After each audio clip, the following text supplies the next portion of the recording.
எங்கள் ஆட்சி லஞ்சம் என்று பதிவு செய்கிற நீங்கள் உங்கள் பேச்சு இந்த ஆட்சியிலும் 50 ரூபாய் லஞ்சம் பெறுகிறார்கள் நெல் கொள்முதல் நிலையங்களில் என்று ஒத்துக்கொள்ள தயாரா அல்லது அவர் பேச்சை அவை குறிப்பிலிருந்து நீக்க தயாரா என்பதை மாண்புமிகு அமைச்சர் கேட்டுக்கொள்கிறேன்.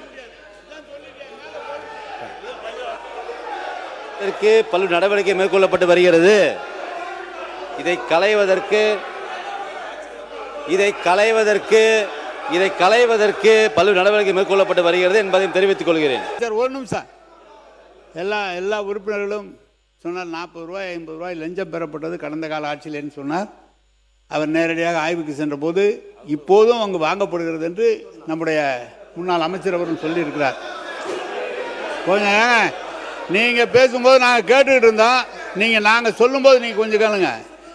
அவை குறிப்பிலிருந்து நீக்கணும்னு சொன்னாங்க. அதையும் நீக்க முடியாது, இதையும் நீக்க முடியாது. ஏன்னா மேலே போயிட்டுது. அது எல்லாரும் மக்களுக்கு போயிட்டாங்க.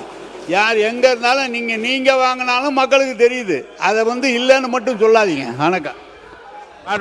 மாண்புமிகு பொதுப்பணித்துறை அமைச்சர், இது உண்மையான ஒரு நிகழ்வு தான்.